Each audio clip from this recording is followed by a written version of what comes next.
परमेश्वर के पवित्र वचन से जो हम सीख रहे हैं, मसीह में होने का अर्थ क्या है मसीह होना, उसी विषय को हम क्या कर रहे हैं, एक सीरीज के तौर पर आप क्या कर सकते हैं, आप इसको समझ सकते हैं।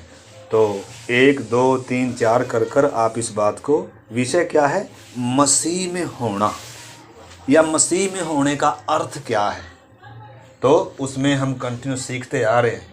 क्या है मसीह में होना? मसीह में होने का मतलब, ये हमने 2 पेड़ इधर दिखाए हुए हैं, एक जंगली पेड़ है, एक दाखलता का पेड़ है, उत्तम जलपाई है, या यूं कहें एक पहला आदम है, एक आखिरी आदम है।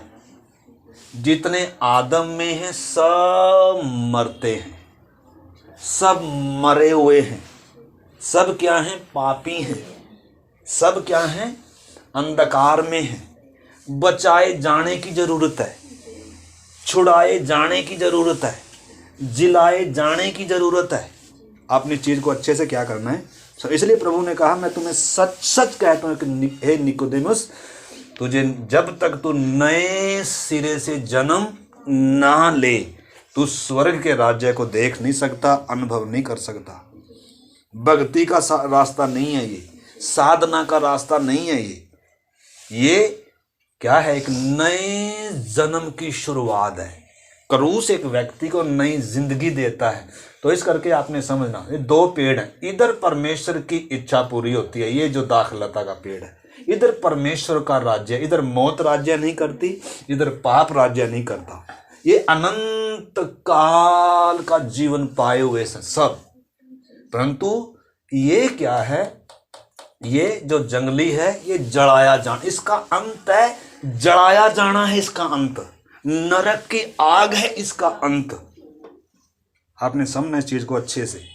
बहुत बार हम इन चीजों को सीख रहे हैं, लेकिन बहुतों को अभी तक भी क्या नहीं आई, इस चीज की समझ नहीं है। प्रार्थना के साथ मेरे भाइयों इस चीज को समझना है।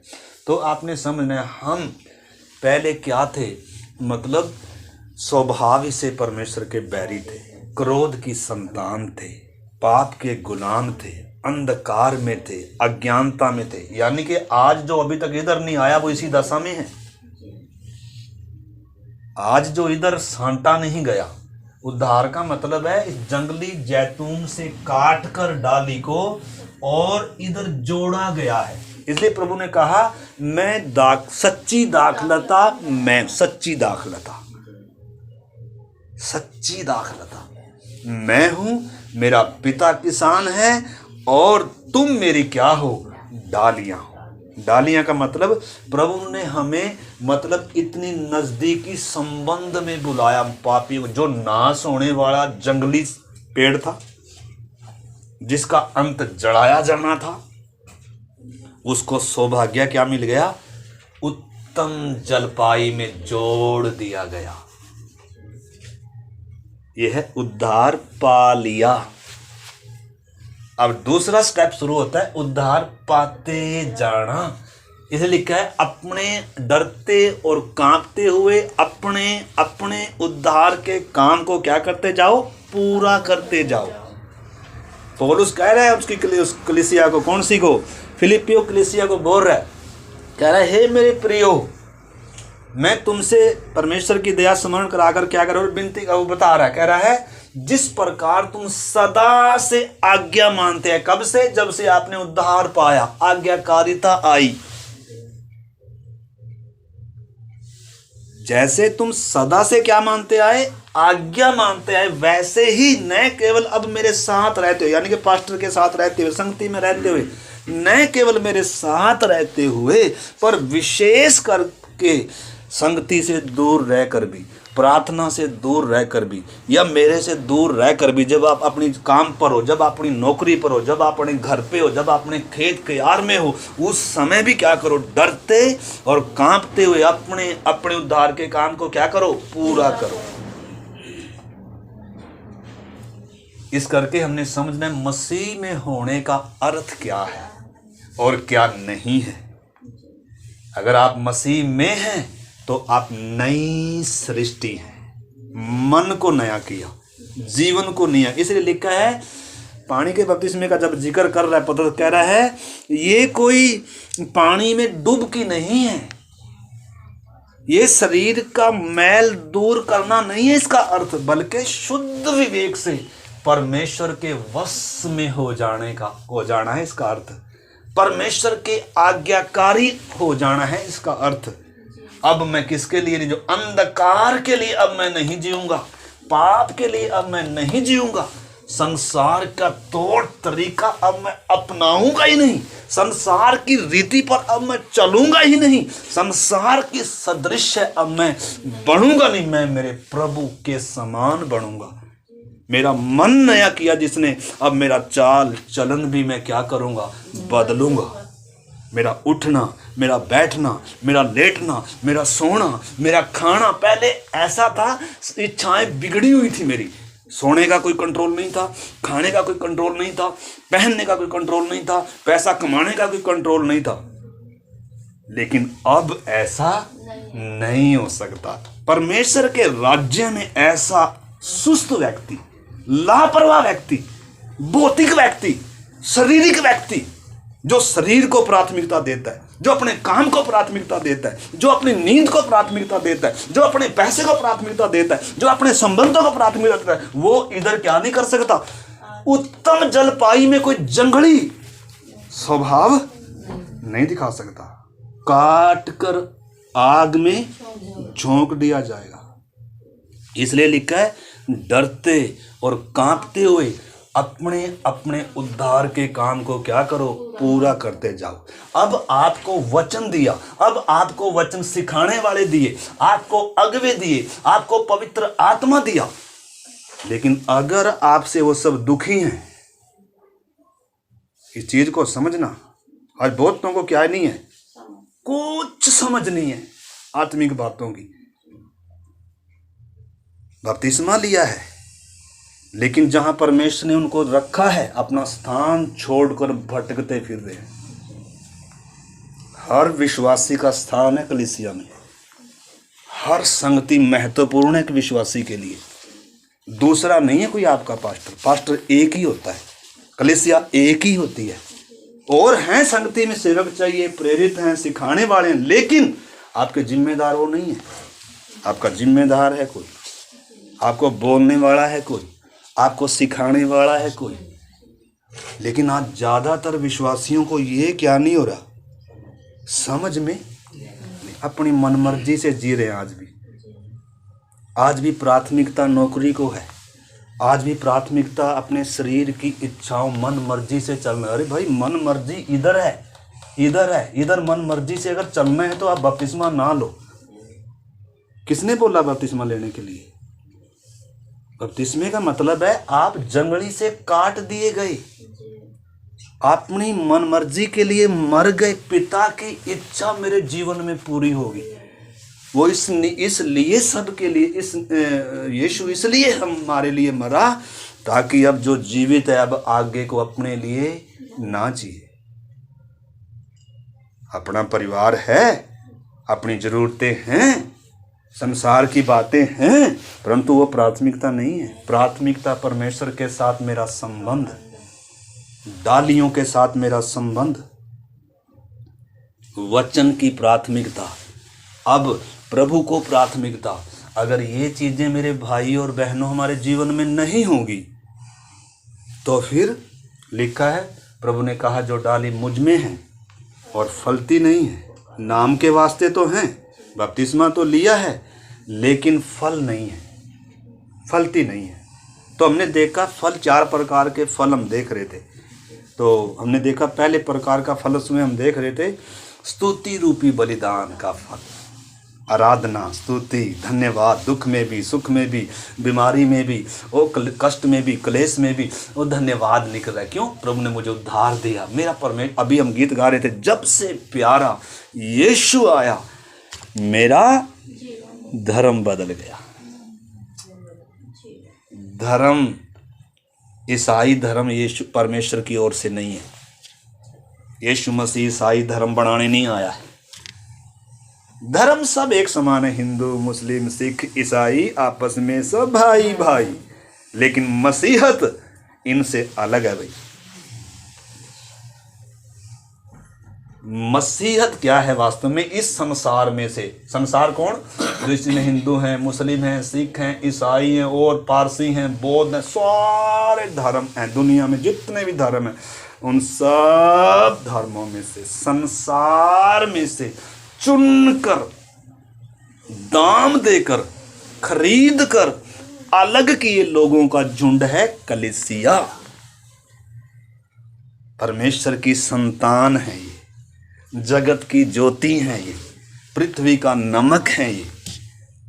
आपने समझना मसीह होने का अर्थ क्या है। इसलिए अब क्या होना है? ज्योति के गुणों को प्रकट करना है, आज्ञाकारिता दिखनी है, स्तुति रूपी बलिदान चढ़ना। तो हमने देखा था कितने प्रकार का फल, बहुत फल है। अभी तक हमने 4 देखा था, स्तुति रूपी बलिदान, उसके अलावा और क्या देखा था? दूसरा फल क्या है? आत्माओं का फल, यानी कि आपके द्वारा, मेरे द्वारा, हम सब के द्वारा आत्माओं ने क्या होना है? बचना है, उद्धार पाना है। यानी कि वास्तव में आत्माओं को जीत कर कौन लाता है? विश्वासी लाता है। तो हर एक विश्वासी, जब हम पिछली बार देख रहे थे, यीशु मसीह को जब कौन मिला? फिलिपुस मिला। तो किसको बुलाकर लाया? दौड़कर अपने भाई को लाया कि मुझे उद्धार करता मिल गया। फिर फिलिपुस किसको लेकर आया? यानी कि पतरस का भाई, क्या नाम था? अंद्रयास सबसे पहले मिला, तो पतरस को बुलाकर लाया कि हमें उद्धार करता मिल गया। यानी कि क्या गवाही दे रहा है? जिसको उद्धार करता मिल जाता है आंटी जी, जिसको मुक्ति मिल जाती है, वो क्या गवाही देता है? फिर मुझे उद्धार करता मिल गया। आज ज़्यादातर गवाही ये नहीं होती है कि मेरे, जैसे सामरी स्त्री गवाही दे रही है, जैसे फिलिपुस गवाही दे रहा है नैतनेल को कि मुझे उद्धार करता मिल गया, जिसका वर्णन इस व्यवस्था में था, जिसका वर्णन भविष्यद्वक्ताओं ने किया था, जो जगत में आने वाला था उद्धार करता, जो स्त्री का वंश आने वाला था, जो शैतान के सिर को कुचलेगा, जो मृत्यु का नाश करेगा, जो मनुपापी इंसान का उद्धार करेगा, जिसकी प्रतिज्ञा उत्पत्ति से हुई है, वो जो आने वाला था, वो हमें क्या हो गया? मिल गया है। देखो कहीं यही तो नहीं है। हालांकि उस समय तक यीशु क्रूस पे नहीं मरा, हमारे तो आंखों के सामने यीशु क्या हो चुका है? क्रूस पर मरा और गाड़ा गया और कहानी खत्म होगी, जी उठा है। उनको ये चीजें मालूम नहीं थी, फिर भी वो क्या गवाही दे रहे हैं? क्या गवाही दे रहे हैं? कि हमें उद्धार करता मिल गया। लेकिन हम क्या नहीं दे रहे किसी को गवाही? हम किसी को गवाही नहीं दे रहे। अगर किसी को बता भी रहे यीशु मसीह के पास आ जाओ, अरे भूत प्रेत निकल जाएंगे, आशीष मिल जाएगी, दुख तकलीफ से छुटकारा हो जाएगा। अरे भाई ये तो कहीं भी चले जाओ आप, ये दुनिया की चीज़ें तो हर कहीं मिल जाएंगी भाई साहब। सारे थोड़ा भी प्रभु को मान रहे हैं, क्या वो दुखी हैं? सारे सब धनी हैं, आराम से रह रहे हैं, दुनिया आराम से रह रही है ना। तो इसका मतलब है जो बीमार है बेचारे, उसी के लिए यीशु आया। क्या सारी दुनिया के लिए नहीं आया? बीमारी तो शरीर में है, क्योंकि असली बीमारी तो पाप है ना, जो सबके अंदर है, बड़े बड़ों के अंदर है, ऊंचे ऊंचों के अंदर है। जो दुनिया को ज्ञान देने वाले हैं, उनके लिए भी यीशु मसीह आया, उनको भी उद्धार की जरूरत है। और इसलिए प्रभु ने कहा जब तुम भी क्या करोगे? पवित्र आत्मा से जब तुम्हें भी ये अनुभव मिलेगा, जब तुम भी मुझे जान जाओगे, जब तुम भी उद्धार का अनुभव पाओगे, तब तुम मेरे गवाह होगे। और क्या बताओगे जाकर? इसलिए प्रभु ने कहा जाओ, सारी जातियों में जाओ, सृष्टि में सब कहीं जाओ और क्या करो? सब जातियों के लोगों को क्या करो? क्या करना है? क्या करना है? चेला बनाना है। यीशु का चेला बनना है जी। क्या बनना है? चेला बनना है हर किसी ने। और चेला किसके समान होना है? गुरु के समान होना है। चेले ने किसके समान बनना है? गुरु के समान। गुरु के समान होना है तो उसके साथ रहना है, उसकी संगति में रहना है, वो संबंध है गहरा। इस करके मेरे प्यारे भाई बहनों, इस चीज को हमने समझना है। तो उसके बाद हमने सीखा था कौन सा फल है? आत्माओं को जीतने के बाद दूसरा फल कौन सा है? प्रेम रूपी बलिदान। मतलब अपना सर्वोच्च में से प्रभु को देना। न केवल मुंह से धन्यवाद करना, बल्कि अपने तन से, अपने मन से, अपने धन से प्रभु की क्या करनी है? प्रभु की महिमा करनी है। ये प्रभु जो कुछ तूने मुझे दिया ये तेरी महिमा के लिए है प्रभु, ये तेरे लिए है, ये तेरा है, दाम तूने दिया है। पहले पुराने नियम में क्या होता था? अपनी में से देते थे, 10वांश सिर्फ देते थे, सारा नहीं देते थे, 10वांश देते थे। लेकिन अभी 10वांश नहीं है, अभी सारा परमेश्वर का है। अभी कितना है? सारा है। आपका उसके ऊपर कोई हक नहीं है। अगर आप अपना समझ के चल रहे हो, अपना जीवन भी, अपना धन भी, अपने सारे कुछ को आप अपना समझ कर चल रहे और अपने में से थोड़ा सा बचा कुचा उसको देने का प्रयास कर रहे हैं, तो ये आपके लिए, हमारे लिए क्या हो जाएगा? बहुत घातक हो जाएगा। आपका नहीं कुछ भी, आप दाम देकर खरीदेंगे। ये देह भी आपकी नहीं, इसको भी पवित्र, जीवित और भावता कर बलिदान चढ़ाना है। इस करके जब ये क्रूस किसको समझ में आया ना, वो ये कर सकता है। जिसको ये प्रेम समझ में आया है, जक्कई जैसा खड़ा होकर कह रहा है, हे परमेश्वर प्रभु देख, मैं अपनी आधी संपत्ति क्या करता हूँ। कहाँ से आ गई दूसरों की चिंता? इसको, इस स्वार्थी को, पापी को, चुंगी लेने वाले को, दोनों हाथों से बटोरने वाले को दूसरे की चिंता कब से आ गई? स्वार्थ खत्म हो गया। अब एक विश्वासी स्वार्थों के लिए नहीं जीता है, दूसरों की भलाई के लिए जीता है। परमेश्वर ने हमें भले भले कामों के लिए सिरजा है। ये फल दिखने हैं। अपने लिए इकट्ठा नहीं करना, अपने लिए नहीं जीना, बल्कि प्रभु की महिमा के लिए जीना है। प्रभु का नाम कैसे ऊंचा हो जाए, मैं कौन सा भला काम, इसलिए लिखा है तुम्हारे भले कामों को देखकर लोग परमेश्वर की क्या करें? महिमा करें। अगर ये फल नहीं आ रहा है, कलीसिया में भी आपका फल आना है, अन्य जातियों में भी आपका फल, आपके फल लोगों ने खाने हैं। आपके जीवन से, मेरे जीवन से लोगों ने, अन्य जातियों ने, पड़ोसियों ने मीठे मीठे फल खाने हैं। कैसे फल खाने? जो अभी तक हमारे परिवार के लोग उद्धार में नहीं आए, उन्होंने भी मीठे मीठे फल खाने।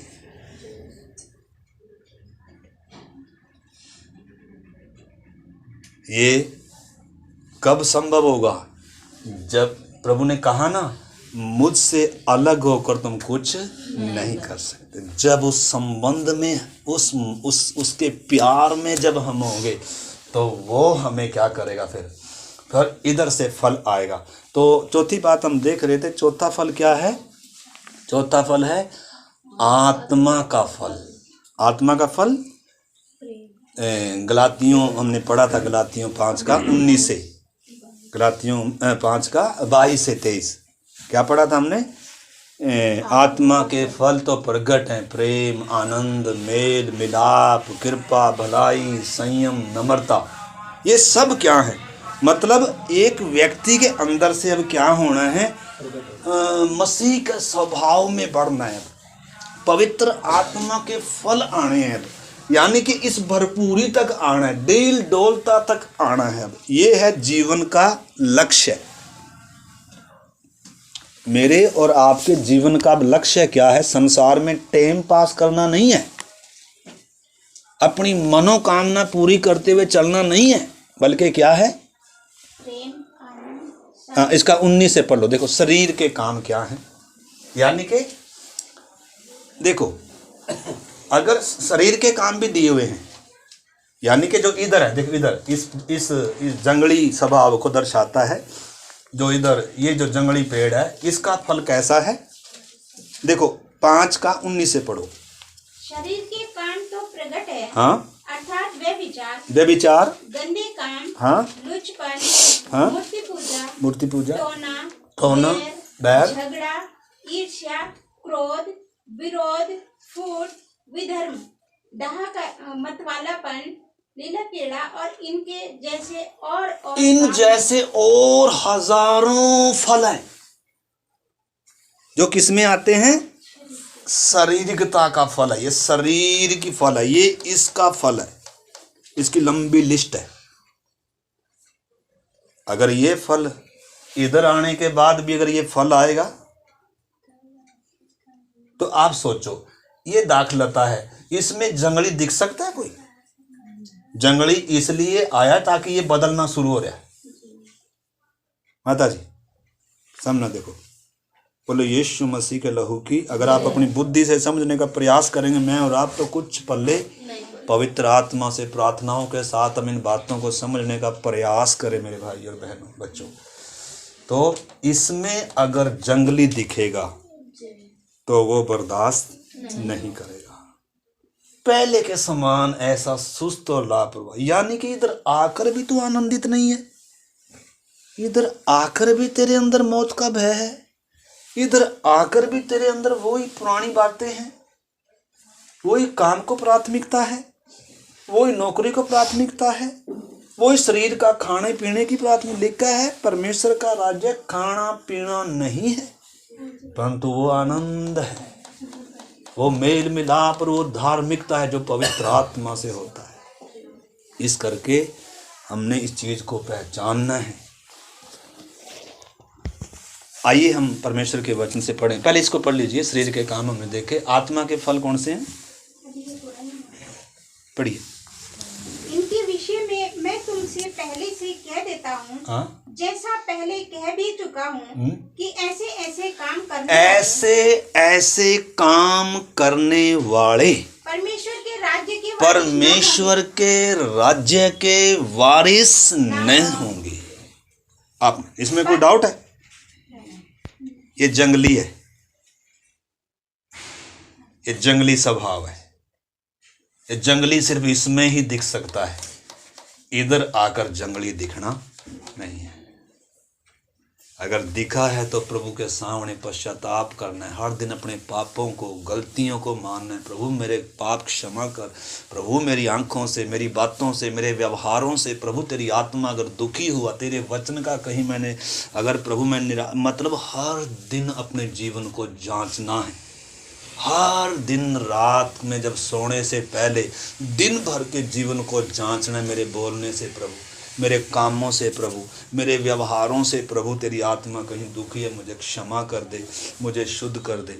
हर दिन जब आप सुबह उठते हैं, प्रार्थनाओं के साथ उठते हैं, प्रभु दिन भर मैं तेरी इच्छा में जी सकूं, तुझे प्रसन्न करने का मैं प्रयत्न करूं, मैं प्रभु तेरी महिमा के लिए जीऊं, मैं तेरे वचन पर मन लगाऊं, मैं तेरी ओर ताकता रहूं, मैं स्वर्गीय बातों पर मन लगाऊं। ऐसे कर कर एक विश्वासी की क्या होनी है? प्रार्थना। लेकिन सोते समय कोई प्रार्थना नहीं, उठते समय कोई प्रार्थना नहीं। जैसे पहले उठते ही काम पर भागते थे, ऐसे अब भी काम पर भाग रहे हैं। तो फिर क्या होगा? फिर काम ही कर लो फिर काम ही कर लो, संभाल लो फिर अपना ही, उनको संभाल लीजिए। फिर एक समय आ रहा है,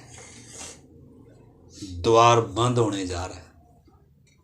लिखा है धरती और धरती पर के काम क्या हो जाएंगे? जल जाएंगे। जल जाने जा रही है ये पृथ्वी, नाश होने जा रही है ये पृथ्वी, इसका अंत जलाया जाना है। होश में आ जाएं हम। इस जंगली जैतून का अंत है आग, नरक की आग। अगर अभी तक इधर इससे प्यार है, इनके कामों से प्यार है, इसमें जड़े हैं, तो आज मौका है, आज मौका है। इसलिए लिखा है अवसर को बहुमूल्य समझो, दिन बुरे हैं, प्रभु की आगमन निकट है, नींद से जाग उठने की घड़ी है। निर्बुद्धियों के समान चलने का समय नहीं है। सोते वो हैं जो अंधकार के हैं, आप ज्योति की संतान हैं। हमने समझना है मसीह में होने का अर्थ क्या है। तो इसमें बहुत सारी बातें मेरे प्यारे भाई बहनों, आगे भी हम इसमें कुछ बातों को देखेंगे। तो आइए हम निकालें, हमने वही निकाला था, हमने यूहन्ना उसका 15 अध्याय का हम 1 से लेकर आगे पढ़ रहे थे, उसका पढ़िए 15 का 1 से। सच्ची दाखलता मैं हूँ और मेरा पिता किसान है। जो डाली मुझ में है और नहीं फलती उसे वह काट डालता है, और जो फलती है उसे वह छांटता है ताकि और फले।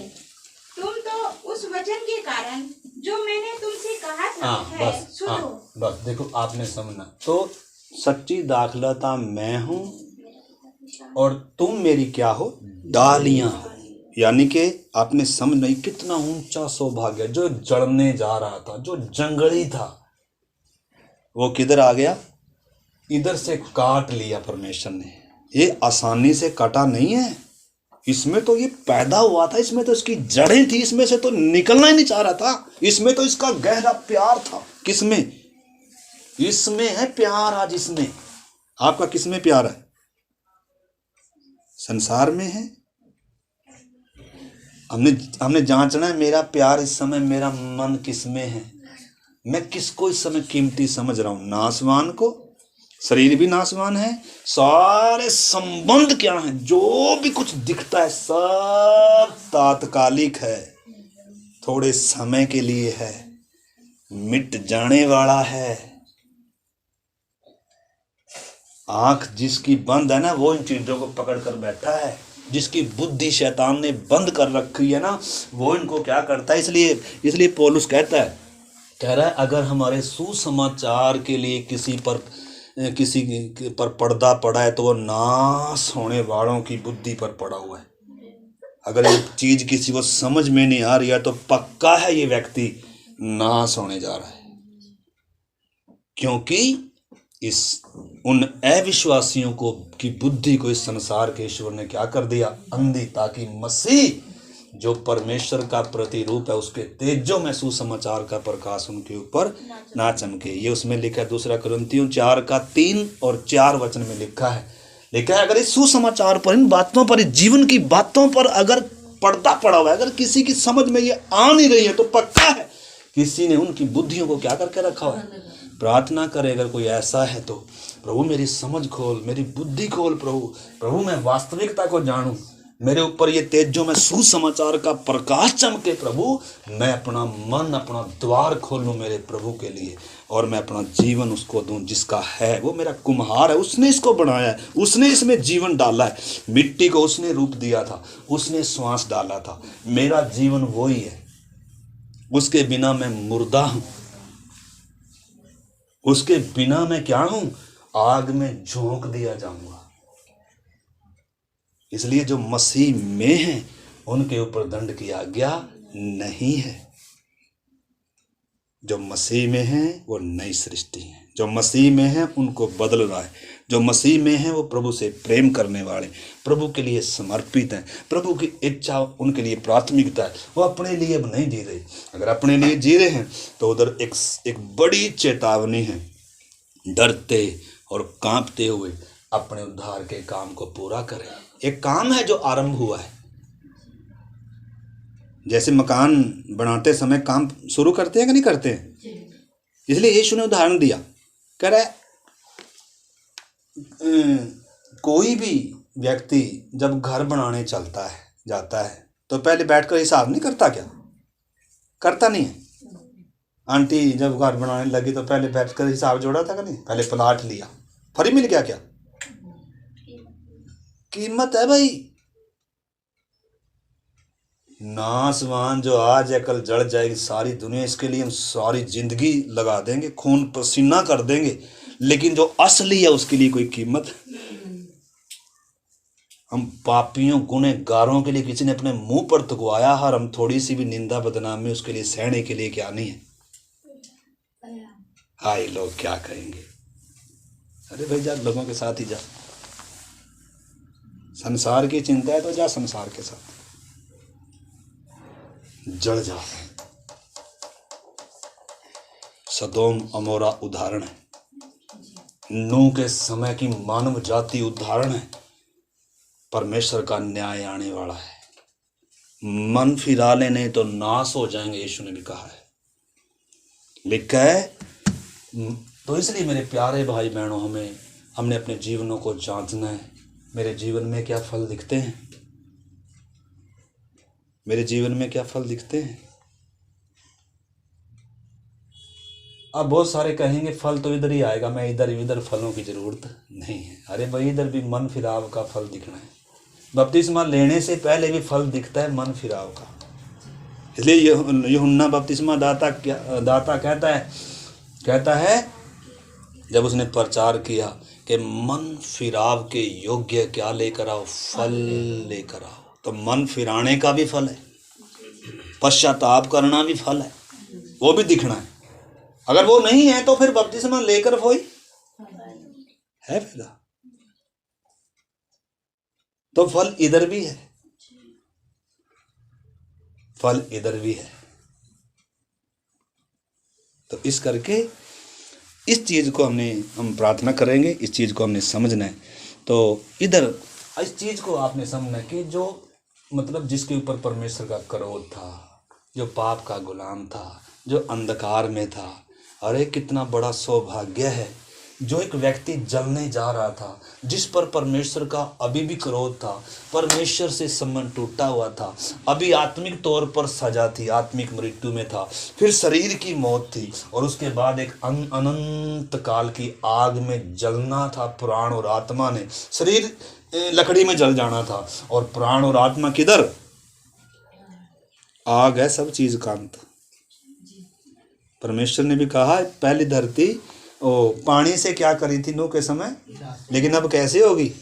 आग है सब चीजों का अंत, आग है। तो आप कहाँ जाना पसंद करेंगे? हैं? जाना तो सारे पसंद कहाँ करते हैं हम? स्वर्ग में। लेकिन चलेंगे अपने तरीके से। भाई स्वर्ग में यीशु के पीछे चलना पड़ेगा।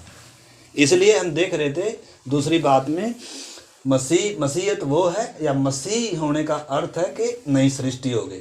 और दूसरी बात हम सीख रहे थे, अब मसीह के पीछे चलने लगा, सच्चे चरवाहे के पीछे मैं चलने लगा। उसने मुझे जीवन दिया, वो मेरा सच्चा चरवाहा है, वो मुझे हरी हरी चराइयों में चराता है, वो मुझे सुखदाई जल के झरने के पास चलता है, चाहे मैं घोर भरी अंधकार से। इसलिए उसका गीत यही होता है, दाऊद के समान वो क्या गाता है? यहोवा मेरा चरवाहा है, यीशु मेरा चरवाहा है, मुझे कोई घट, यानी कि विश्वास से लबरेज है, वो उस पर पूरा विश्वास बढ़ गया। जिसने मुझे नाश होने से बचाया वो मेरी सारी जरूरतें पूरी करता है, क्योंकि वो सच्चा चरवाहा है, वो अच्छा चरवाहा है, वो भेड़ों के लिए अपना प्राण देने वाला चरवाहा है, वो हरी हरी चराइयों में बिठाने वाला सच्चा चरवाहा है। हर दिन सुखदाई जल के झरने के पास ले आता है और मेरे जी में जी ले आता है।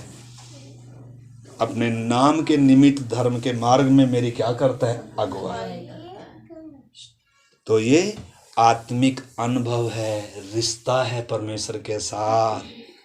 ये कोई भावनाओं में हुआ कोई काम नहीं है, सोच विचारों में हुआ कोई काम नहीं है। ये अंधकार में नहीं चल रहा है एक व्यक्ति, बल्कि आंख खुल गई, समझ खुल गई, होश में आ गया, और अब परमेश्वर के साथ क्या है? एक संबंध है जो हर दिन क्या होता जा रहा है? और मजबूत होता जा रहा है। इस करके मेरे प्यारे भाई बहनों, हम इस चीज को समझना है। तो अभी हम देख रहे थे 4 वचन पढ़ेंगे फिर से, 15 का 4, 4-5 पढ़िए। तुम मुझ में बने रहो और मैं तुम में। जैसे डाली यदि दागलता में बनी न रहे तो इधर प्रभु क्या बता रहा है, तुम मुझ में बने रहो। अब मैंने और आपने क्या करना है, प्रभु में बने रहना है। सिर्फ संडे को 1 घंटे के लिए नहीं बने रहना उसमें, बल्कि 7 दिन प्रभु में बने रहना है। दिन के 24 घंटे प्रभु में बने रहना है। कब बने रहेंगे? जब उसके प्रेम में बने रहेंगे, जब उसकी आज्ञाकारी में बने रहेंगे। प्रभु में बने रहने का मतलब क्या है? जब उसके प्रेम में आप बने हुए हैं। अगर प्रेम नहीं है, जब अपने उस पुराने समर्पण में जब आप बने हुए हैं, जब आज्ञाकारिता में बने हुए हैं, तब है प्रभु में बने हुए। इसलिए प्रभु कह रहा है तुम मुझ में बने रहो। हम इसलिए ये ना सोचे हमने बपतिस्मा ले लिया अब तो इधर ही बना हूं मैं। अरे भाई, हो सकता है हम संडे के लिए बस 1 घंटे के लिए प्रभु में बने होते हैं, बाकी सारा सप्ताह हम किस में है? इस संसार में बने हुए। हमें मसीह में बढ़ने से, आत्मा में बढ़ने में मतलब कोई क्या ही नहीं हो, शायद इंटरेस्ट भी ना हो, भूख भी ना हो, प्यास भी ना हो। तो इसलिए प्रभु कह रहा है तुम मुझ में बने रहो, यानी कि इतना क्लोज संबंध है ये, इतना मीठा संबंध है ये। इसलिए कह रहा है तुम मुझ में बने रहो। आगे, जैसे डाली यदि दाखलता में बनी न रहे तो अपने आप में नहीं फल सकती। कैसे बने रहना है? जैसे डाली किस में बनी रहती है? दाखलता।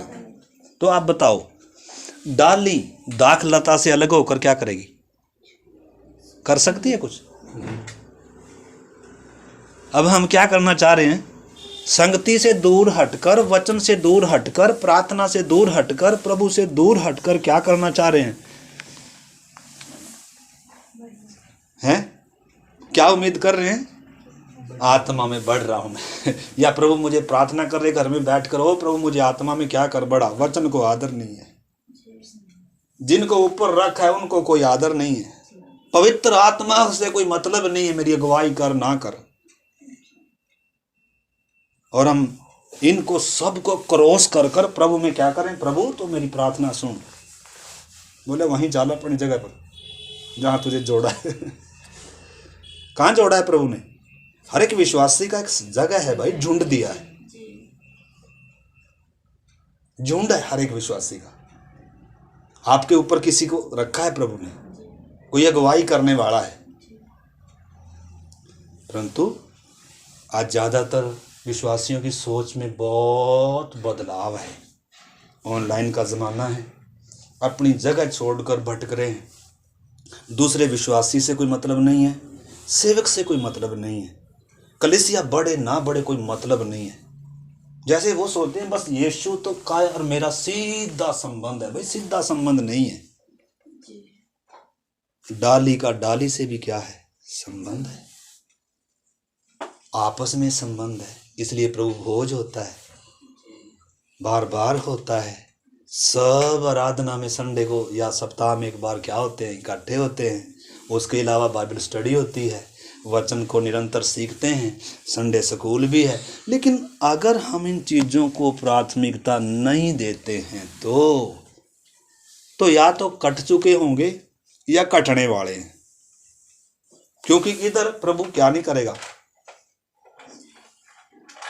इधर वो ही रहेगा जो फलता है। फलने वाले को छांटेगा प्रभु। छटाई अलग है, वो छटाई कैसी होती है वो हम बाद में देखेंगे। फिलहाल हम देख रहे हैं मसीह में होना क्या है। तो मसीह में होने का अर्थ क्या है माता जी? अभी हम प्रार्थना करेंगे। तो इधर 5 वचन में हमने क्या पढ़ा? पढ़ी एक बार और। मैं दाखलता हूँ, तुम डालियां हो। जो मुझ में बना रहता है और मैं उसमें, हाँ। वह बहुत फल फलता है। हाँ। क्योंकि मुझसे अलग होकर तुम कुछ भी नहीं कर सकते। हाँ। यदि कोई मुझ में बना न रहे तो वह डाली के समान फेंक दिया जाता है और सूख जाता है और लोग उन्हें बटोर कर आग में झोंक देते हैं। ये है जी, देखो और वे जल जाते जो मसीह की संगति को छोड़ता है, आज्ञाकारिता को जो छोड़ता है, जो प्रभु से प्रेम छोड़ दिया जिसने, या प्रभु के बाकी विश्वासी भाई बहनों से प्रेम जिसने छोड़ दिया, जो अकेला चलने लग गया, जो संगति छोड़ दिया, वचन क्या साफ लिखा है, वो आग में झोंक दिया जाता है, काट कर अलग कर दिया जाएगा वो डाली को। माता जी अभी हम प्रार्थना करेंगे। मैं बार बार क्यों बता रहा हूँ चीज को, क्योंकि ये बेस है हमारे उद्धार की, नींव है। अगर नींव डाली नहीं गई तो फिर ऊपर छत डालकर कोई फायदा नहीं है। इसलिए नींव पर कई बार बहुत जोर लगाया जाता है। यहाँ हमारे यहाँ कितनी टैंकी पानी की बन रही हैं, आपको मालूम 6-6 महीने लग गए उनकी नींव डालने के लिए। इतना जबरदस्त नींव डाली गई। पहली बार जब मैंने देखा ये इतनी क्या करेंगे, पता नहीं क्या करेंगे इधर, कितनी देर मुझे समझ में नहीं आया। तब पता चला मुझे धीरे धीरे इतने बड़े बड़े बीम जब उठाए ना, और तब पता चला हो ये तो पानी की टैंकी बनेगी। यानी कि पानी की टैंकी ने अगर खड़ा होना है, पानी का वजन सहन करना है उसने, अगर आंधी में तूफान में इसने खड़े रहना है, तो अति जरूरी है जितना ऊपर है उतनी इसकी नींव किधर भी जानी है, नीचे भी जानी है। जितना ऊपर है उतना किधर भी है, जमीन के नीचे है वो उसको थाम कर रखी हुई है पूरा। अगर नींव नहीं डली तो नींव जरूरी है कि नहीं? आप बोल रहे हैं पास्टर जी को और सुनाओ वचन। कईयों को तो ये हर रोज ये 2 पेड़ दिखा रखे हमने, कहीं तो बोलेंगे तब तो यही चलता है। अरे भाई यही अगर सीख लिया, यही अगर समझ में आ गया, बस फिर अपने आप ही किधर जाएगा, रद्दे पर रद्दा अपने आप क्या होता जाएगा। यही समझ में नहीं आया तो लेंटर डाल लो। प्रकाशित वाक्य भी चाहे हम सीख लें सारा, उसका कोई फायदा है? प्रकाशित वाक्य कौन सी किताब है? 66वीं है। 66 से पहले क्या है? 65 है भाई। 66वीं तो कब होने जा रही है? हमारे जाने के बाद होगी बात।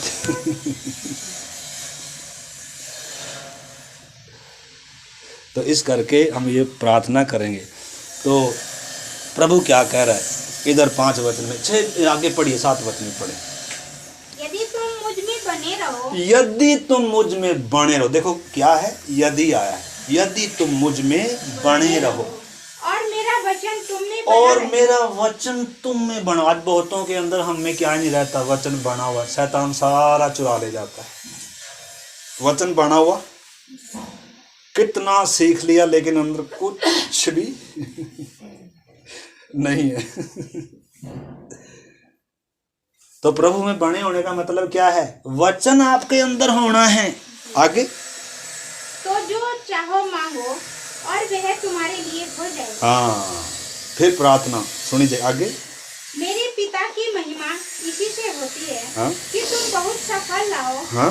तब ही तुम मेरे चेले ठहरोगे। हाँ, प्रभु के चेले कब ठहरेंगे? जब फल लाएंगे। आगे जैसे पिता ने मुझसे प्रेम रखा, वैसा ही मैंने तुमसे प्रेम रखा। मेरे प्रेम में बने रहो। हाँ। यदि तुम मेरी आज्ञाओं को मानोगे तो मेरे प्रेम में बने रहोगे, जैसा कि मैंने अपने पिता की आज्ञाओं को माना तो है। इधर देखना, मेरे प्रेम में बने रहो, मेरा वचन में बने रहो, मुझ में बने रहो। तो बने रहने का मतलब क्या है? अगर प्रभु से प्यार नहीं है, वो प्रेम ही छोड़ दिया जो पहला सा प्रेम था। पहले जब बपतिस्मा लिया, उद्धार पाया, कितना प्रेम था संगति के लिए, प्रार्थना के लिए, वचन के लिए, और चीज़ें अच्छी लगती थी। लेकिन अब तो संगति में कोई मज़ा। अब तो प्यारा कौन है? कोई और है। घर होगा, बाहर होगा, नौकरी होगी, पैसा होगा, छोकरी होगी, छोकरा होगा, बहुत पता नहीं क्या क्या प्यारा है। पहले प्यारा क्या था? जब ये उद्धार पाया तब प्यारा कौन ही होता है? यीशु मसीह। जान भी तेरे लिए प्रभु दूंगा, संसार को छोड़कर तेरे पीछे चलने लगा। लेकिन अब किसके पीछे चलने लगे? अब किसके पीछे चलने लगे? संसार के पीछे, अपनी इच्छाओं के पीछे। अपना स्वार्थ आगे आ गया। अपने स्वार्थ है प्राथमिकता, बाद में प्रभु। टाइम लगेगा तो प्रार्थना में जाएंगे, टाइम लगेगा तो प्रार्थना करेंगे, टाइम लगेगा तो वचन पढ़ेंगे, बस समझ लो गया। इसलिए जिस दिन ऐसा लगे आज प्रार्थना ना कर कर मुझे ज़्यादा रोटी खाने का सोने का मन आ रहा है तो समझ जाओ भाई साहब गिरने की शुरुआत हो चुकी है। इसलिए हर दिन अपने जीवन को क्या करना है, जांचना है। एक बार बपतिस्मा लेना नहीं, हर दिन प्रभु में बने रहना है, हर दिन उसमें बने रहना है। आगे, जैसे कि मैंने पिता की आज्ञाओं को माना है और उसके प्रेम में बना रहता हूँ, मैंने ये बातें तुमसे इसलिए कही हैं कि मेरा आनंद तुम में बना रहे और तुम्हारा आनंद पूरा हो जाए। हाँ, मेरा आनंद यानी कि प्रभु का आनंद अगर हमें बने रहना है तो देखो, अब हम देखें हम में से कितनों में मसीह का आनंद है, पवित्र आत्मा का आनंद है। उद्धार तो पा लिया, बपतिस्मा तो ले लिया, कईयों की हालत बेचारों की ऐसे है जैसे इनसे बड़ा अभागा और कोई नहीं है। इतने दुखी, इतने परेशान, इतने निराश, जैसे इनका परमेश्वर कब्र में दफन हो जाए। कलंक हो शायद परमेश्वर में हम, हमारी वजह से कितने लोगों को शायद ठोकर हो। बोलेंगे ये है परमेश्वर के लोग, ये तो हर समय दुखी परेशान है। फल कहाँ है? अन्य जातियों ने जो फल दिखना है बीमारी के समय, कष्ट के समय हमारा चेहरा जो चमकना है, पड़ोसियों ने दिखना है हमारा, इनके क्या पास क्या है, ये मौत से भी नहीं डरते, ये बीमारी में भी नहीं डरते, ये प्रसन्न रहते हैं, इनके जेब में पैसा नहीं है तो भी आनंदित हैं। कहाँ है वो फल? फिर फल स्वर्ग में जाकर परमेश्वर खाएगा हमारे फलों को। इधर चाहिए फल। दुनिया ने खाने हैं फल, पड़ोसियों ने खाने हैं फल। माफ करने का फल कहाँ है? दूसरों से प्रेम करने का फल कहाँ है? आनंद का फल कहाँ है? मेल मिलाप का फल कहाँ है? शांति का फल कहाँ है? आनंद का फल कहाँ है? अगर ये नहीं है तो स्वर्ग में जाकर लगेंगे फल। कहाँ लगेंगे फल? कहाँ लगेंगे?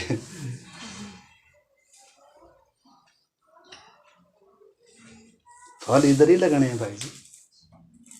इस करके प्रभु में अगर अभी जुड़े नहीं है तो फल की उम्मीद ना करें, इधर आएंगे वो फल। पवित्र आत्मा के हैं वो फल। वो किसके फल हैं? पवित्र आत्मा के। हमारे नहीं है वो।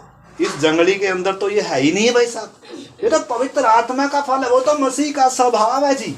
वो कब आएगा? जब हमारा स्वभाव क्या होगा? क्रूसित होगा। वो फल पवित्र आत्मा के हैं। वो प्रेम, वो आनंद, वो कृपा, वो सारे फल, मीठे फल किसके हैं? परमेश्वर के हैं, पवित्र आत्मा के हैं। इस जंगली में तो क्या ही है, आज भी जंगली ही है। इसलिए इसके लिए तो क्या है? क्रूस रखा हुआ है। किसके लिए? हमारे बाहरी मनुष्य तब के लिए क्रूस है, कष्ट है, समस्या है, मुसीबत है, तभी तो फल दिखेगा। अगर आनंद चारों तरफ से, खाने की कोई दिक्कत नहीं है, पैसे की कोई दिक्कत नहीं है, सारी बातें अच्छी अच्छी हैं, फिर तो हम क्या करेंगे? बैठकर ओ कितना अच्छा गीत गाएंगे। लेकिन जब सारी बातें ठीक नहीं है तब तो फिर बैठकर क्या करेंगे? फिर तो हमारे से अच्छा वो है कौन? पुराने नियम का कौन? हबकुक। हबकुक कहता था सब कुछ नाश हो जाए तो भी मैं क्या करूंगा?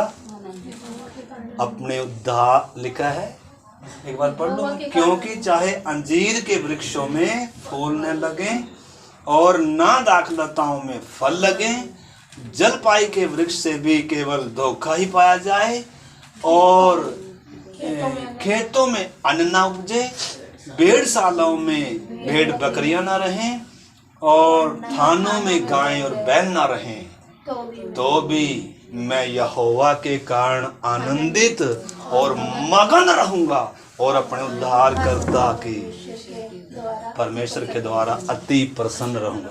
हमारी एक गाय अगर इधर उधर होगी तो माता जी क्या होगा? हमारी एक गाय बैल अगर इधर से उधर हो गया तो अरे इसको क्या हुआ? अरे विश्वासी है, हैं? ये तो कह रहे थे गाँव में फार्म में गाय बैल भी ना रहे, बैंक बैलेंस भी खाली हो जाए, चोर डाका मार के ले जाए, ओए होए बा, फिर तो हार्ट अटैक होके मर जाए हम। हार्ट अटैक हो जाएंगे सच में। क्यों? क्योंकि प्यारा है वो धन, प्यारा है वो गाय, प्यारी है वो दाख की बारियां, इसलिए दिन रात उनके पीछे लगे हुए, उनको बटोरने में लगे हुए, जो तात्कालिक है। जहां आनंद मिलना है, जो सच्चा परमेश्वर है, जहां आनंद की भरपूरी है, जो खेत में छिपा हुआ वो खजाना है, उसको अभी भी पहचान नहीं पाए। तो किधर लगा हुआ मन सुबह से भाई?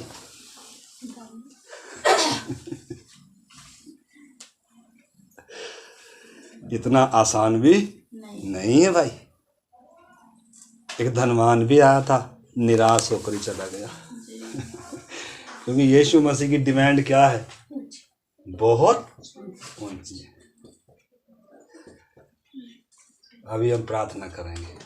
तो इस करके इसमें बहुत खजाना है, चाहे हर रोज इसमें सुने नई नई बातें आएंगी। तो इस करके मेरे प्यारे भाई बहनों ने समझना है। आपको मालूम है इजराइल को भी परमेश्वर ने क्या किया था? इजराइल को भी देखो, एक जल्दी से हम थोड़ी देर 5 मिनट और वचन देख कर आप निकालें मेरे साथ। तो परमेश्वर की महिमा किसमें होती है? जब हम फल लाते हैं। तो मसीह होने का अर्थ क्या है? फलने फूलने वाली डाली, आनंद रहने वाली डाली, फल देने वाली डाली, आत्माओं को जीतने वाली डाली, परमेश्वर के लिए समर्पित, प्रभु के प्रेम में जिसकी जड़ है, जो उसके प्रेम में जड़ पकड़ रहा है, जो समर्पण में बना हुआ है, जो संसार की रीति पर नहीं, जो प्रभु की रीति पर चलता है, जो अपने मन के चलाए नहीं, जो वचन के अनुसार चलने लगा, जो पवित्र आत्मा के अनुसार चलने लगा। इस करके इस चीज को मेरे प्यारे भाई बहनों ने समझना, इसलिए यीशु बलिदान हुआ है, इसलिए पिता ने इतनी बड़ी कीमत चुकाई है ताकि हम फलें। यीशु ने कहा तुमने नहीं, मैंने तुम्हें चुना है, और इसलिए चुना है कि तुम क्या लेकर आओ? फल लेकर आओ, फल लेकर आओ, फल लेकर आओ, फल लेकर आओ। फलना है तो मरना जरूरी है। यदि दाना भूमि पर पड़कर मरता नहीं है तो फल नहीं। यदि स्वयं के लिए मरेंगे नहीं, स्वार्थों के लिए मरेंगे नहीं, अपनी इच्छा अभिलाषाओं के लिए मरेंगे नहीं, तो मसीह में हम फलेंगे नहीं, आत्माओं को जीत कर लाएंगे नहीं,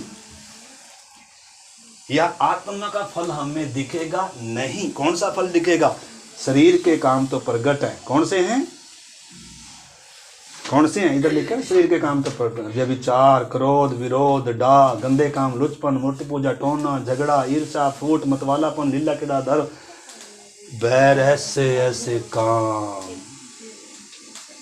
ये फल है।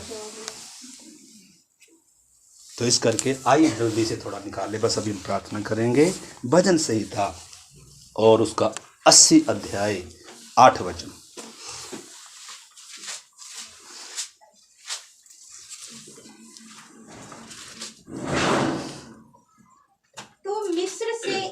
दाखलता ले आया और अन्य जातियों को निकालकर उसे लगा दिया। हाँ, देखो इजराइल का उदाहरण ले रहा है प्रभु। हमसे पहले प्रभु ने किसको सांटा या किसको लगाया? किसको दाख की बारी कहा? इजराइल को। इजराइल को भी किस लिए लाया था उधर से निकालकर? ताकि ये फलें, ताकि दुनिया इनके द्वारा परमेश्वर को क्या करे? जाने, ताकि ये जगत की क्या हो? ज्योति। इजराइल को चुनने का उद्देश्य यही था। इनके द्वारा दुनिया ने आशीष पानी है, इनके द्वारा दुनिया ने उजियाला पाना है, इनके द्वारा दुनिया ने उद्धारकर्ता को देखना है, इनके द्वारा इनको मैंने चुना है, दाम देकर खरीदा है, इनकी सारी जरूरतें पूरी मैं करूंगा। इन्होंने क्या खाना उसकी चिंता मेरी है, इनकी सुरक्षा की गारंटी मेरी है। अब इन्होंने क्या करना है, इन्होंने अपने लिए नहीं जीना बल्कि परमेश्वर के लिए जीना है। परमेश्वर को अपने जीवन में प्राथमिकता देना है, परमेश्वर को सबसे बढ़कर प्रेम करना है। और इनके खत्ते हरे भरे रहेंगे, इनको मैं पूंछ नहीं सिर बनाऊंगा, इनके खेतों में वर्षा होगी, चाहे बाकी पूरी दुनिया में। आपको मालूम है परमेश्वर ने व्यवस्था दिया था। तो इजराइल को कैसे लेकर आया, पढ़िए दोबारा। तू मिस्र से एक दाखलता ले आया। मिस्र से क्या लेकर आया? एक दाखलता लेकर आया। और अन्य जातियों को निकाल कर उसे लगा दी। ये कनान किसको दिया? इस्राएल को दिया। जो रास्ते में बुड़बुड़ाने वाले थे उनको साइड में हटा, चलो यहाँ से, तुमने परमेश्वर की इच्छा को जाना ही नहीं, समझा नहीं, चलो तुम कभी उसमें प्रवेश करोगे नहीं, चलो भागो यहाँ से। 40 साल सहा लेकिन फल नहीं लाए, लेकिन क्या हो गए? नाश हो गए। लेकिन नई पीढ़ी को लेकर गया, क्योंकि वाचा बांधी है, प्रतिज्ञा करी है, मैं वो देश दूंगा। परमेश्वर की योजना, क्योंकि उधर से किसने आना है? उद्धारकर्ता ने आना है। उधर से किधर है? गोलगता है, उधर एक यरूशलेम है। परमेश्वर बड़ी योजना से लेकर आया है। उसी प्रकार जैसे परमेश्वर ने इजराइल को, अब्राहम को बड़ी योजना से चुना था, जातियों का उद्धार करना है, उसने उस उद्देश्य से उनको चुना था। सारी जातियों ने उद्धार पाना है, सारी जातियों तक रोशनी पहुंचनी है मेरी, इसलिए मैंने इसको चुना है। मैं इसकी देखभाल करूंगा, मैं इसको दाखलता के समान लगाऊंगा। उत्तम बीज करके लगाया, उत्तम जगह में लगाया, उसकी वर्ष उसके ऊपर उसकी अच्छी परवरिश करी, उसकी सुरक्षा करी। लेकिन अगर फल नहीं लाएंगे तो उधर रहने, यरूशलेम में रहने नहीं दूंगा, गुलामी में ले जाओगे। नबूकदनेस्सर की गुलामी में भेज दिया। तो इस करके मेरे प्यारे भाई बहनों, आइए हम हमारा हालांकि टाइम हो गया, फिर भी मैं थोड़ा सा, ताकि आप अगली बार से मनन करके आए इस बात को। यशाया 5 अध्याय निकाले, उसका 1 से पढ़ेंगे। यशाया 5 का 1 से, इसको अगली बार आप पढ़ कर आना। यशाया 5 का 1 आयत से पढ़ेंगे हम, और मेरे ख्याल में 8-9 आयत तक है उसका, वो पढ़ के आना आप 8 आयत तक। तो थोड़ा सा पढ़िए।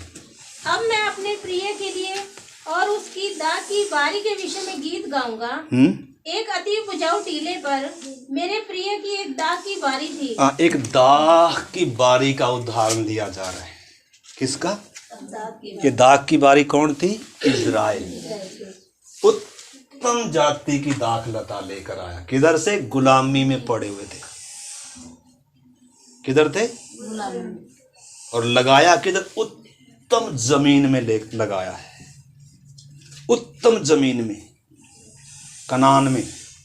आगे उसने उसकी मिट्टी खोदी। मिट्टी खोदी, यानी कि मिट्टी खोदने का मतलब है इनको अच्छा वातावरण बनाकर दिया ताकि ये बड़े, फले, फूले।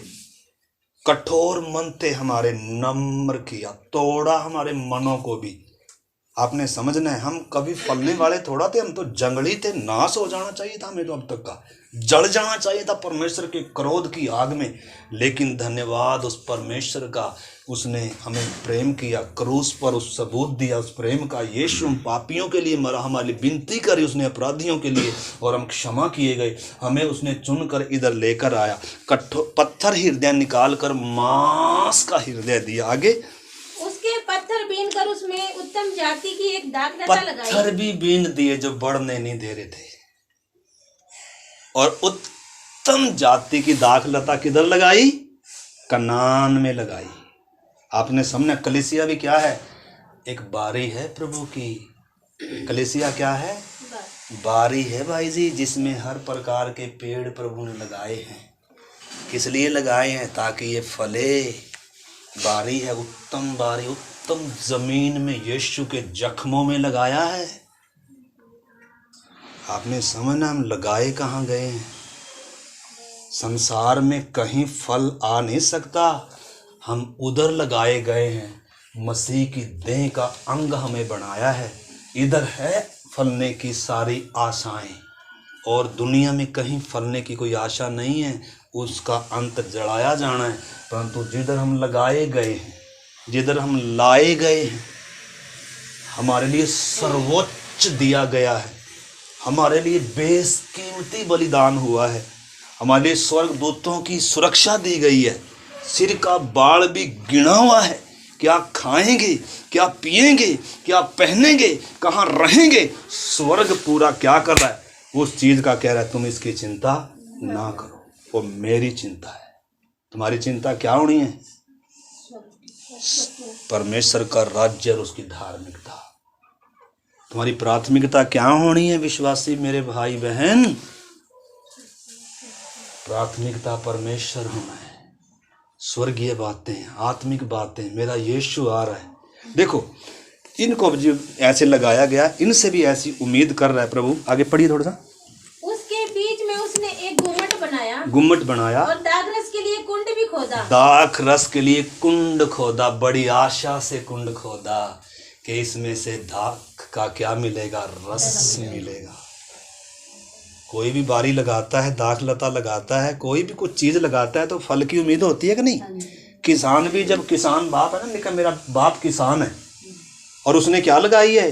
दाख लता बारी लगाई है ना, तो जो जो जो डाली फलती नहीं है, काटेगा कि नहीं काटेगा? काटेगा भाई, किसान है। ऐसा मूर्ख कोई किसान होगा जो अपने खेत को क्या नहीं करे, साफ ना करे। वो निर्बुद्धि की बारी देखी थी हमने, नीति वचन में लिखा है, मैं एक निर्बुद्धि, एक मूर्ख इंसान की बारी के पास से होकर जा रहा था। उसमें क्या लगे थे? ऊंट कटारे, बिच्छू पौधे, और बाड़ा भी गिर चुका था, और क्या था उसमें, बहुत कुछ हमने देखा था। परंतु ये जो दाख की बारी है, इसका देखो क्या क्या खूबियां हैं इसमें। कहाँ लगाया? उत्तम जाति की बीज है ये, उत्तम जाति का उस विनाशी बीज से नया मनुष्य तो पैदा हुआ है। सदा ठहरने वाले बीज से नया मनुष्य तो पैदा, इसने बढ़ना है, इसको दुनिया ने देखना है। इसमें है परमेश्वर का स्वभाव, इसमें है यीशु का स्वभाव, लेकिन उसको इस बाहरी मनुष्यता में ढांप कर रखा हुआ है। इसकी चर्बी बहुत चढ़ी हुई है, इसको पहले खाने के लिए चाहिए, इसको पहले सोने के लिए चाहिए। अंदर वाला क्या हो रहा है? सूख गया। इसकी चिंता है, इसकी बीमारी की चिंता है, इसके खाने की चिंता है, इसके पहनने की चिंता है, इसकी नींद की चिंता, लेकिन अंदर वाले की कोई चिंता नहीं। तो इधर देखिए, बस प्रार्थना कर रहे हैं। आगे। तब उसने दाख की आशा की, परंतु उसमें निकम्मी दाखें ही लगी। दाख की आशा करता है भाई लगाने वाला। हर बोने वाला आशा से बोता है। हर किसान आशा उम्मीद लगाए रखता है, आखिरी वर्षा तक उम्मीद रखता है, रखवाली करता है, बाड़ा लगाता है, किसी जानवरों को गूंचने नहीं देता, दिन रात रखवाली करता है। गुम्मट भी बनाया, लिखा है उत्तम जाति की बीज लगाया, और लिखा है सारे पत्थरों को भी बीन दिया और बड़ी आशा लगाया। आपको मालूम है यीशु मसीह जब आया कितने उदाहरण दिए? एक दुष्ट किसानों का उदाहरण दिया। लिखा है परमेश्वर ने एक बारी लगाई और उसका ठेका किसानों को दिया, और उसने अपने दासों को भेजा ताकि वो फल दें, लेकिन उन्होंने क्या नहीं किया? कितने उदाहरण दिए। प्रभु ने कहा एक दाख की बारी में किसी का अंजीर का पेड़ था, 3 साल से फल ढूंढने के लिए आ रहा है, लेकिन उसमें कोई फल नहीं। भाई फल चाहिए हमें। प्रार्थना तो कर रहे हैं, हम वचन तो पढ़ रहे हैं, संगति में तो आ रहे हैं, तो पत्ते हैं, फल थोड़ा ही। फल कहाँ है? पड़ोसियों ने फल खाया है मेरा? मुझ में मसीह को देखा है पड़ोसियों ने? मेरे अंदर वो आनंद है, मेरे अंदर वो शांति है, मेरे अंदर वो भलाई है, दूसरों की चिंता करता हूं मैं। मेरे अंदर प्रभु जब ढूंढ रहा है, प्रभु का स्वभाव दुनिया देख रही है मेरे अंदर। तो अगर ये चीजें नहीं है तो हमने सोचना है, आज पश्चाताप करना है, मन फिराना। मेरे भाई और बहनों, अपने समझना है हमने क्या करना है। फल देने के लिए सिर्फ इधर रखा गया है, फल लाना ही हमारा क्या है? मकसद है इधर आने का, फल देना है। मेरे द्वारा मसीह ने दुनिया को देखना है, मेरे द्वारा मैंने मसीह के स्वरूप में बढ़ना है। मैंने परमेश्वर की यही योजना थी, इसलिए उसने मिट्टी हाथ में लिया कि इंसान मेरे स्वरूप और समानता में हो। तो इस करके आपने अगर अभी तक जीवन को सीरियस नहीं लिया, प्रार्थना को, वचन को, संगति को सीरियस नहीं लिया, तो आज सीरियस होने का क्या है? समय है। इसको क्या ना करें, अनसुना ना करें। आगे।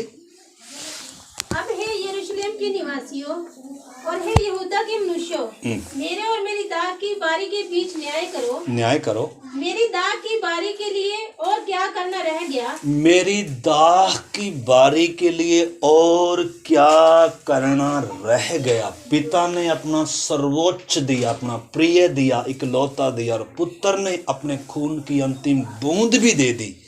क्या और कुछ था परमेश्वर के पास जो दे दे हमें? है कोई आपके उद्धार के लिए बचा है कुछ परमेश्वर के पास जो दे दे? क्या करना बाकी रह गया? अब स्वर्ग ने सारा कुछ क्रूस पर पूरा कर दिया। अब बीच का पर्दा नहीं है।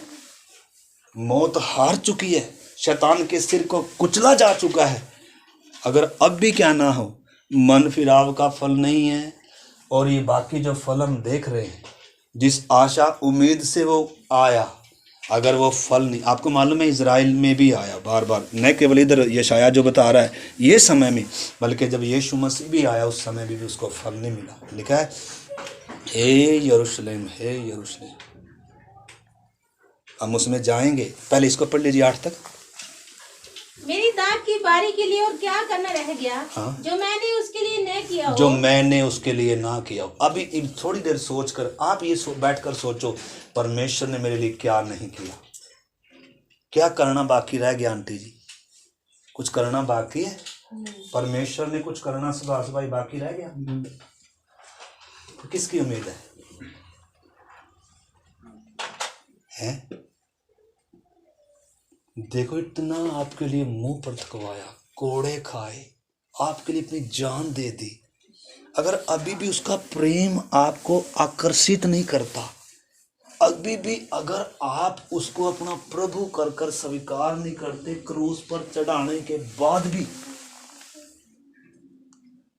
अगर अभी तक भी आपकी और मेरी अगर आंखें ना खुली हो, तो कहीं आंखें बंद तो नहीं पड़ी अभी भी है? इतना कुछ आपके लिए और मेरे लिए स्वर्ग ने कर दिया, प्रभु ने कर दिया। क्रूस पर आपको मालूम है कैसे वेदनाओं से वो चिल्ला रहा है। सब पूरा हुआ। उसके हाथ पांव में कैसे कीले ठुके हैं, मुंह कैसे थूक से भरा हुआ है, कांटों का सिर पर ताज है, हाथ पांव ठुके हुए हैं। श्वास लेता है तो कितना दर्द, मतलब श्वास लेना भी क्या हो रहा है? किसके लिए था ये? किसके लिए था? ताकि हम पापी होश में आ जाए। मैंने क्या किया ये? मैंने क्या किया प्रभु तेरे साथ? प्रभु मुझे क्षमा कर, मुझे शुद्ध कर। प्रभु मैंने गलती करी, पाप किया, गुनाह किया, तूने मेरे अधर्म का सारा दंड चुकाया है। प्रभु मुझे क्षमा कर, शुद्ध कर। ये जीवन आपका है प्रभु। अगर अब भी प्रभु के लिए समर्पित मन नहीं है, प्रभु के लिए प्रेम नहीं है, तो और कोई भी भाई साहब बोतल में हमें घोलकर पिलाने की कोई जड़ी बूटी बाकी नहीं रही। हम होश में जिससे आ जाएं ऐसा कोई रास्ता नहीं बचा है, और कोई बलिदान बाकी नहीं है। ये सर्वोच्च दिया गया है, सर्वोच्च दिया गया है। आगे पढ़िए। फिर क्या कारण है कि जब मैंने दाख की आशा की, जब मैं दाख की आशा करी, न केवल विश्वासियों के लिए बोला जा रहा है, बल्कि इधर के जो संसार में बसे हुए लोग हैं, इसमें जड़ पकड़े हुए लोग हैं, ये जो कटना नहीं चाह रहे।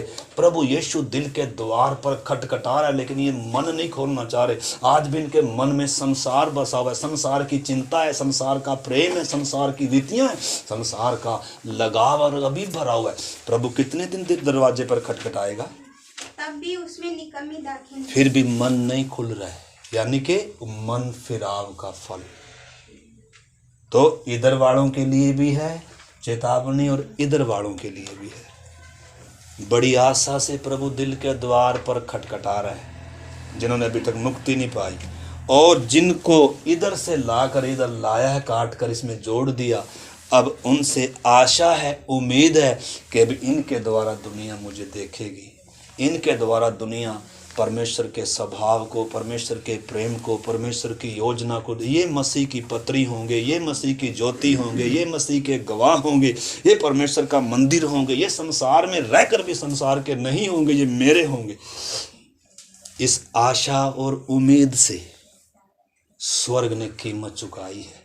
लेकिन अगर इसके योग्य फल नहीं लाएंगे, यीशु ने कहा अगर तुम मन ना फिराओगे तुम भी क्या हो जाओगे, नाश हो जाओगे। ये तो है उनके लिए जिन्होंने अभी तक मन नहीं फिराया, उद्धार नहीं पाया, और बाकियों के लिए आगे पढ़िए थोड़ा सा। अब मैं तुमको बताता हूँ कि अपनी दाख की बारी से क्या करूँगा। अब बता रहा है वो, मैं अपनी दाख की बारी से क्या करूँगा। हम आने वाले दिनों में देखेंगे, क्योंकि ये नया साल हमारे सामने है।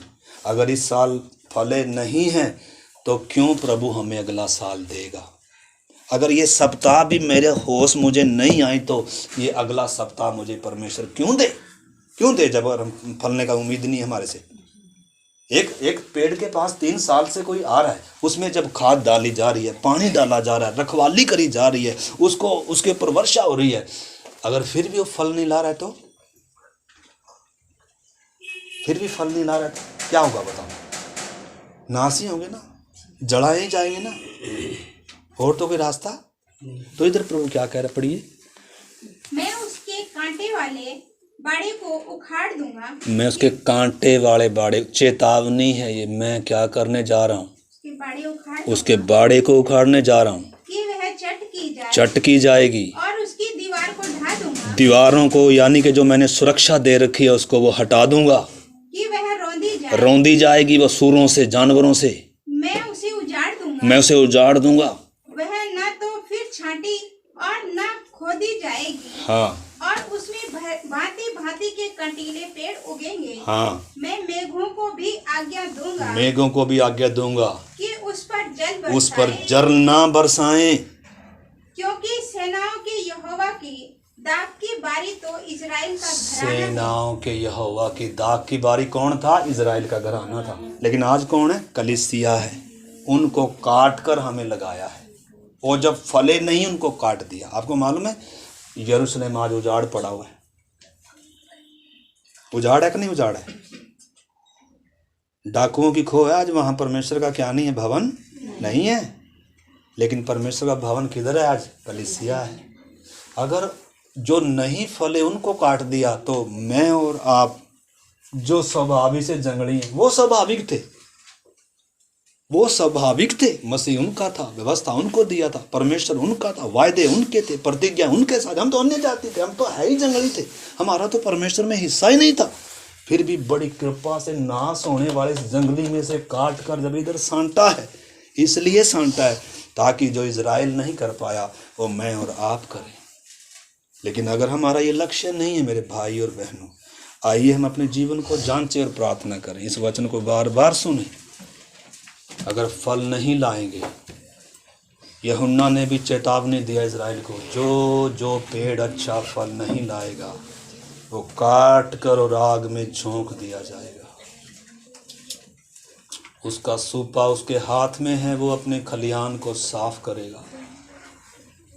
आ रहा है प्रभु, हालेलुया। वो अपने मंदिर को साफ कर रहा है, अपनी कलीसिया को शुद्ध करेगा। जो फल नहीं ला रहे उनको काट कर अलग करेगा। वो क्यों जमीन को रोके रहें। आइए हम पश्चाताप करें, प्रार्थना करें, अंगीकार करें प्रभु को, पापों को, गलतियों को मान कर शुद्ध हो जाएं। Hallelujah, hallelujah. धन्यवाद प्यारे प्रभु, इस अनमोल वचन के लिए धन्यवाद। ये मेरे लिए, हम सब मेरे भाई बहनों के लिए, सब सुनने वालों के लिए आत्मिक उन्नति और आशीष का कारण हो प्रभु। हम आपके प्रेम में जड़ पकड़ें, हम आप में जड़ पकड़ें और आपके लिए फलें प्रभु। लोग प्रभु हमें नहीं बल्कि आपको देखें। हम संसार की रीति पर नहीं, हम आपकी रीति पर चलें, पवित्र आत्मा के चलाए चलें, वचन के अनुसार चलें प्रभु, और आपके लिए फल लाएं प्रभु।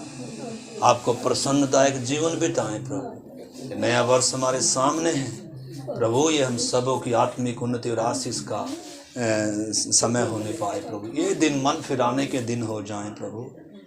एक एक हम सब को अपने जीवनों को इन दिनों आपके चरणों में बैठकर जांचने के लिए सहायता कर आपके हाथ में सौंपते हैं पिता। धन्यवाद, आज आपने हम सबों से बात किया प्रभु, धन्यवाद करते हैं पिता। आदर महिमा आदर इज्जत जलाल सब आपको देते हुए पिता प्रार्थना को हमारे उद्धारकर्ता यीशु मसीह के नाम से मांगते हैं। अब हमारे पिता परमेश्वर का प्रेम, प्रभु यीशु मसीह का अनुग्रह और पवित्र आत्मा की संगति और सहभागिता में सबों के साथ और दुनिया भर में तमाम प्रभु के लोगों के साथ प्रभु की आगमन तक होती रहे। जय मसीह की सबको मानो।